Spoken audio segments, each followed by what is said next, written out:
Okay बच्चों, good morning. आज हम लोग का ट्रिग्नोमेट्रिक रेशियोज का थर्ड चैप्टर यानी कंप्लीमेंट्री एंगल यानी ट्रिग्नोमेट्रिक रेशियोज यानी T ratios trigonometric ratios of complementary angle, उसके बारे में पढ़ेंगे आज। ठीक है, इससे पहले मैंने आपको बताया भी था, ट्रिग्नोमेट्रिक रेशियो के बारे में बताया था, उसके बाद आपको कुछ एंगल्स के बारे में बताया था, पार्टिकुलर एंगल के बारे में, और आज हम बताएंगे कंप्लीमेंट्री एंगल के बारे में। कंप्लीमेंट्री एंगल होता क्या है? सबसे पहले तो कंप्लीमेंट्री एंगल के बारे में आप यही जानते होंगे कि कंप्लीमेंट्री एंगल जो है ऐसा दो एंगल जिसका सम 90 हो, ऐसा एंगल दो एंगल जिसका सम 90 हो, उसको बोलते हैं कंप्लीमेंट्री एंगल। यानी कोई दो एंगल को आप सम करोगे तो उसका सम 90 आएगा, आपका वो होगा कंप्लीमेंट्री एंगल। ठीक है, तो कंप्लीमेंट्री एंगल में अब सवाल चूंकि ये है कि आप पार्टिकुलर एंगल के बारे में पढ़े, 30 degree, 45 degree, 60 degree, 90 degree, 0 degree, इन सब के बारे में पढ़े। अब कंप्लीमेंट्री एंगल में क्या पढ़ेंगे? जैसे आप 72 डिग्री हुआ, 28 डिग्री हुआ, या ऐसा टाइप का। ठीक है, तो ये ऐसा दो एंगल देगा कि उन दोनों का सम 90 हो जाए, इस टाइप से आपको एंगल दिया जाएगा। ठीक है, तो चूंकि अभी हम लोग पहले पढ़े भी थे कि साइन 90 की वैल्यू पता है, साइन 45 की वैल्यू पता है, लेकिन साइन 28 दे देगा, साइन 46 दे देगा, कॉस 58 दे देगा, तो इन सब का वैल्यू पता नहीं, तो उसके लिए ऐसा बनाया गया है कंप्लीमेंट्री एंगल। ठीक है, तो कंप्लीमेंट्री एंगल के लिए फॉर्मूला होता है साइन कंप्लीमेंट्री एंगल, यानी दो एंगल का सम, ऐसा एंगल जिस दो एंगल का सम 90 हो। ठीक है, उसको कंप्लीमेंट्री एंगल। ठीक है, यानी कि sine 90 minus theta is equal to cos theta. ठीक है, cos 90 minus theta is equal to sine theta. ठीक है, फिर tan 90 minus theta is equal to cot theta. ठीक है, फिर cot 90 minus theta is equal to tan theta. अब उसी तरह sec 90 minus theta is equal to cosec theta, cosec theta, और cosec 90 minus theta is equal to sec theta. ये तो जानते हैं। अब सवाल है कि ये आया कैसे आया ये आपका complementary angle sine 90 minus theta is equal to cos theta आया कहां से? तो ये भी हम लोग देख लेते हैं। ठीक है, हम पढ़े हैं कि ट्रिग्नोमेट्री जब भी बनेगा वो आपका राइट एंगल में बनता है। राइट एंगल ट्रायंगल ले लिए हम, ये आपका हो गया ए, ये बी, ये सी, राइट एंगल एट सी, सॉरी बी। ठीक है, हो गया।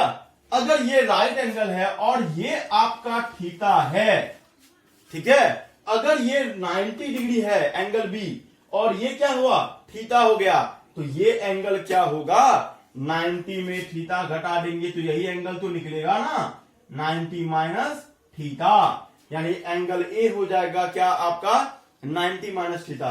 देखिए ना, तीनों को सम कीजिए 180 आ जाएगा। देखते हैं 90 माइनस थीटा प्लस 90 क्या हो जाएगा? देखिए थीटा कैंसिल, 90 180 आ गया ना। एंगल के तीनों एंगल का सम तो 180 होता है। यानी मैं आपको ये बताऊं कि 90 माइनस थीटा कैसे आया। ठीक है, तो ये एंगल 90 है, अगर ये थीटा हुआ तो ये 90 माइनस थीटा होगा। ठीक है, अब एक बात बताइए, अगर मैं बोलूं आपको कि sine theta is equal to क्या होता है, तो पढ़े होंगे P by H, perpendicular by hypotenuse. तो इस अगर ये थीटा है तो ये हो जाएगा आपका परपेंडिकुलर, होगा ना। आप इसको मान लीजिए x, इसको मान लीजिए y, और इसको मान लीजिए z मान लेते हैं। ठीक है, x y z। तो थीटा यानी कि साइन थीटा बराबर होता है P बाय एच। P है आपका x और h क्या है, z है ना। P क्या है आपका, x है, और h क्या है, z है। cos थीटा के बारे में अगर लिखेंगे तो cos theta is equal to क्या होगा, cos theta is equal to होगा B बाय एच। अगर ये एंगल की बात करें तो ये P हो जाता है और ये B हो जाता है, ये तो h रहेगा ही हमेशा। तो cos theta is equal to क्या हो जाएगा, B बाय एच। B के जगह में है y और h के जगह में है z। ये तो आपको पता ही होगा। तो अब सवाल ये है कि sine 90 minus theta is equal to cos theta कैसे हो गया। तो देखते हैं, अब हम ये एंगल लिए तो ये परपेंडिकुलर और ये बेस हो गया। अगर इस एंगल को लेंगे तो उस कंडीशन में ये परपेंडिकुलर बन जाएगा और ये बेस बन जाएगा। बनेगा ना, मैंने बताया था जिस एंगल को आप डिनोट करोगे, जिस एंगल को लोगे उसके सामने वाला साइड ही परपेंडिकुलर होगा, ठीक है। और हाइपोटेनियस तो चेंज होता ही नहीं है, ठीक है। तो जानते देखिए यहाँ पे मान लीजिए साइन 90 माइनस थीटा ये एंगल ले रहे हैं, साइन 90 माइनस थीटा ये एंगल ले रहे हैं। साइन 90 माइनस थीटा इस एंगल के लिए क्या होगा, P बाय एच। तो इस एंगल के लिए P हो गया आपका BC और H हो गया आपका AC। BC का वैल्यू क्या है, BC का वैल्यू है Y बाय H, हो गया ना Y बाय H, और Y by H sorry Z, Y by क्या हो गया, Z हो गया ना, Y बाय Z। अब देखिए Y by Z equal to क्या दिया है यहाँ पे, cos थीटा दिया है, इसको लिख सकते हैं cos थीटा। तो देखिए sine 90 minus theta is equal to cos theta आया। यानी कि ये जो फॉर्मूला मैंने लिखा है बगल में, ये फॉर्मूला ऐसे नहीं आ गया, इसको मैंने आपको प्रूव करके दिखाया अभी, ठीक है। अगर आप cos थीटा लेते हैं, cos थीटा लेंगे, cos कितना है 90 minus theta, cos 90 minus theta है, cos 90 माइनस थीटा यानी यहां का एंगल, इसके सामने वाला P ये हुआ तो B ये हो जाएगा, क्योंकि cos का वैल्यू B बाय H होता है। तो अगर ये P है तो B ये हुआ, B क्या है X है, और ये क्या है H Z है, X बाय Z, और X बाय Z का वैल्यू कितना है साइन थीटा, लिख सकते हैं साइन थीटा, यानी cos 90 minus theta is equal to sine theta हुआ, ठीक है। अब यहां से बात आते हैं, अगर आप आ जाइए tan 90 माइनस थीटा में, tan 90 minus theta, tan 90 minus theta, देखिए tan 90 minus P by B होता है, ये एंगल है तो परपेंडिकुलर BC हो गया, ठीक है, और B क्या हो जाएगा AB हो जाएगा। तो BC का वैल्यू कितना है Y है, AB का वैल्यू कितना है X है, ठीक है। Y बाय X को अगर Y बाय X लिखते हैं तो यहां पे क्या आ जाएगा cot थीटा आएगा ना, तो यही cot थीटा यहां पे आ गया कि tan 90 minus theta is equal to क्या होता है cot थीटा होता है। आई बात समझ में। तो यही प्रोसेस के द्वारा आपका ये सारा फॉर्मूला बना है, ठीक है। आई बात समझ में। पार्टिकुलर एंगल में कंप्लीमेंट्री एंगल में बस इतना ही दिया हुआ है और इसी से रिलेटेड क्वेश्चन दिया हुआ है। तो अब देखते हैं, बनाते हैं क्वेश्चन, ये आपको समझ में आ गया होगा। क्वेश्चन कैसे देगा, क्वेश्चन जब भी देगा उसका भी एक ट्रिक है। क्वेश्चन जब भी देगा, मान लीजिए आपका क्वेश्चन है cos 53 बाय साइन 37 दिया है, वैल्यू निकालना है। क्या निकालना है, वैल्यू निकालना है। जब भी क्वेश्चन इस टाइप का देगा, सबसे पहले आपको करना क्या है कि किसी भी दो एंगल को सम करने पर 90 आ जाए। 7 और 3 10 रेस्ट 1 5 3 8 और 1 90 आया, इन दोनों को सम करने पर 90 आएगा। याद रखिएगा, सबसे पहले देख लीजिए, दिमाग में एक ट्रिक बता रहा हूं मैं, इनमें से दोनों का सम देखिए 90 आया ना, किसी एक को चेंज कर दीजिए, cos को किसी एक को, cos 53 को लिख सकते हैं 90 माइनस 37, ऐसा लिख सकते हैं ना, क्योंकि 90 में 37 जाएगा तो 53 आएगा, तो cos 53 को 90 माइनस 37 तो लिख सकते हैं। लिख दो, यहां पे नीचे छोड़ देना है। एक बात याद रखिएगा, अगर जिन दो को सम करने पर 90 आया, उनमें से कोई एक को ही चेंज करना है आपको। यहां पे भी मैंने वही किया, इन दोनों में से एक को चेंज कर दिया। अब फॉर्मूला के अनुसार cos 90 minus theta, cos 90 minus theta is equal to sine theta होता है, यानी साइन थीटा के जवाब में कितना दिया है 37 दिया है, लिख दिए यहां पे, नीचे में भी साइन 37 था, हो गया, कट गया, आंसर 1 आ गया। आई बात समझ में आपको, ठीक है। ये तो होगा ऐसा क्वेश्चन। और भी देखते हैं किस तरह का क्वेश्चन दे सकता है समझाने के लिए। थोड़ा लॉन्ग क्वेश्चन में आते हैं। यह है question sine 43 into cos 47 plus cos 43 into sine 47 is equal to 1 proof करना है। क्या करना है? 1 प्रूफ करना है। 7 और 3 10, 4 4 8 और 1 9 90 आ गया ना इन दोनों को सम करने पर। तो हम बताए आपको जिन दो को सम करने पर 90 आ जाएगा उनमें से कोई एक को आप चेंज कर दीजिए। ये प्लस के एक साइड है, इनमें से जिस कोई एक को चेंज करते हैं। मान लीजिए साइन है, साइन 43 लिख दिए इंटू कॉस 47 को क्या लिख सकते हैं? कॉस 47 को 90 माइनस 43 लिख सकते हैं। मतलब ये फॉर्मूला नहीं है, मैंने 47 को ऐसा किया कि 90 के फॉर्म में आ जाए, इसलिए ऐसा किया है। यानी कि 90 के फॉर्म में लाने के लिए, यानी कि 47 है तो 90 में 43 गया तो 47 तो आएगा ही ना। प्लस देखिए यहां पे साइन, अब देखिए ये cos 43 है ना, इनटू फिर यहां पे साइन है। जब 47 वाला को चेंज कर रहे हैं तो 47 वाला को इधर में भी चेंज करना होगा। 90 क्या लिखेंगे यहां पे? साइन 47 को 90 माइनस 43 लिख सकते हैं, लिख सकते हैं ना ऐसा। अब देखिए sine 43 into cos 90 minus theta, sine theta होता है साइन 43 हो गया, प्लस कॉस 43 है यहां पे, cos 43 into sign 90 minus theta, cos theta होगा, यानी कि कॉस 43 लिख दिए। Sine square 43 plus cos square 43, sine square theta plus cos square theta का वैल्यू आपको पता होगा क्या होता है? 1 होता है। Sine square theta plus cos square का थीटा का वैल्यू 1 होगा। थीटा के जगह में कुछ भी रहे वैल्यू आपका 1 ही आएगा, यानी यहां पे वैल्यू आपका क्या आया? 1 आया। प्रूव हो गया ना।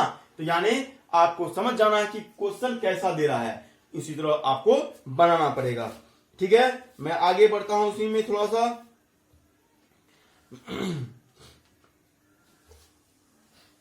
जैसे क्वेश्चन देता है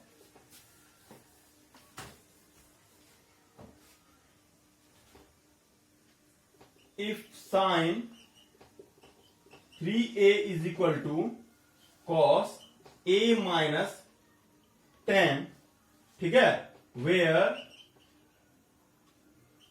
3a is acute angle, find a का वैल्यू निकालना है। ठीक है, किसका वैल्यू निकालना है? ए का वैल्यू निकालना है। आइए बात समझ में, क्या बोल रहा है? Sine 3a is equal to sine 3a is equal to cos 9a minus 10, ऐसा दिया है question. Sine 3a is equal to ऐसा दिया है। एक बात बताइए, साइन 3a कब आ सकता है?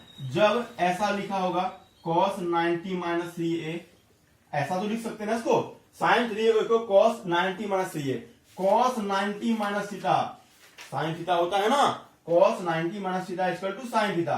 तो ऐसा इसको हम तोड़ के लिख दिए, is equal to cos a minus 10। देखिए यहां से कॉस कॉस कैंसिल हो गया, 90 minus 3a is equal to a minus 10, ठीक है, minus 3a minus a is equal to minus 10 minus 90, minus 4a is equal to minus 100 हो गया। a is equal to 100/4, कितना आया? 25 आया। यानी a का जो वैल्यू है वो कितना हो गया आपका? 25 आ गया। ठीक है, तो इस तरह का क्वेश्चन आपको दे सकता है बनाने के लिए। और आगे बढ़ते हैं, इस टाइप से थोड़ा सा आगे कैसे देगा क्वेश्चन?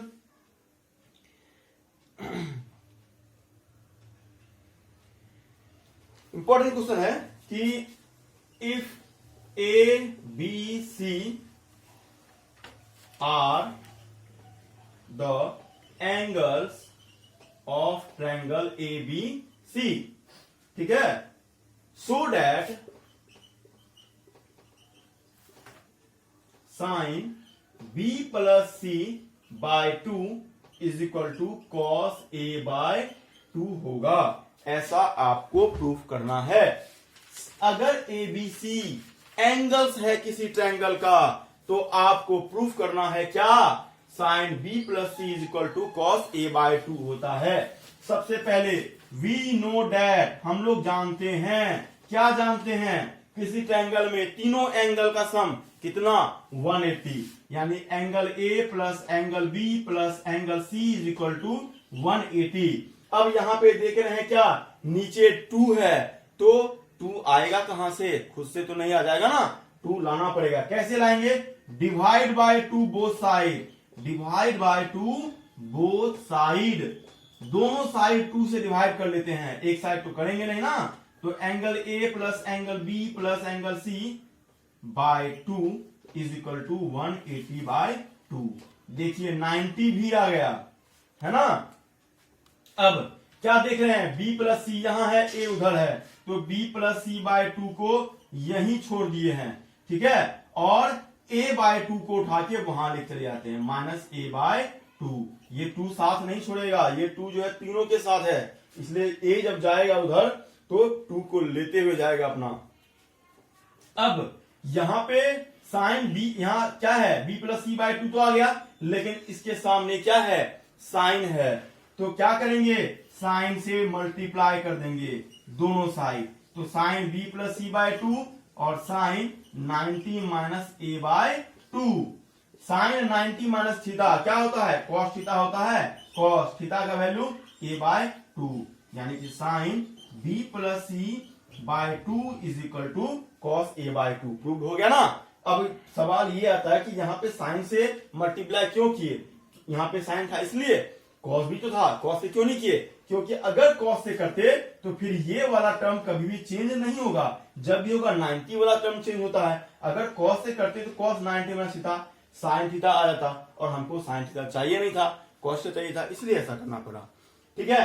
तो कंप्लीमेंट्री एंगल में इतना ही कुछ है बस, ठीक है। आपको बस फॉर्मूला याद रखना है, ट्रिगोनोमेट्री फॉर्मूला बेस्ड क्वेश्चन है, जितना फॉर्मूला आपको अच्छे से याद है उतने अच्छे से आप क्वेश्चन बना सकते हैं। अगर फॉर्मूला याद नहीं होगा तो फिर आप कुछ नहीं कर सकते हैं, ठीक है। तो फॉर्मूला याद रखना है, जितना भी फॉर्मूला मैं बता रहा हूं आपको वो सारा फॉर्मूला आपको दिमाग में रखना है, क्योंकि इसके बाद जब आइडेंटिटी शुरू होगा उसमें बिना फॉर्मूला का कुछ नहीं हो सकता है ना। तो फॉर्मूला आपको याद रखना पड़ेगा, ठीक है। तो कंप्लीमेंट्री एंगल के बारे में बस इतना ही, और आगे मैं आपको आइडेंटिटीज बताऊंगा, ठीक है। ओके, चलो उतारो।